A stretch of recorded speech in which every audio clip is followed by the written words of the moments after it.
சுவாமியே சரணமையப்பா. 31வது நாள் காலை நைவேத்தியமாக கேசரி,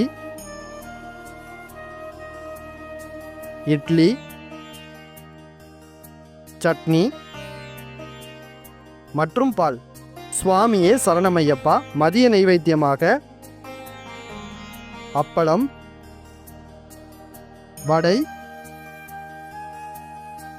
உப்பு, வாழைக்காய் வறுவல், ரசம், பாயாசம், கொத்தவரங்காய் கூட்டு, சுட சுட சாதம், மாங்காய் முள்ளங்கி சாம்பார். சுவாமியே சரணமையப்பா. இரவு நைவேத்தியமாக பேரிச்சம்பழம், அவுள் பொரி கல்கண்டு, தோசை, மிளகாய் சட்னி மற்றும் பால். சுவாமியே சரணமையப்பா. நன்றி.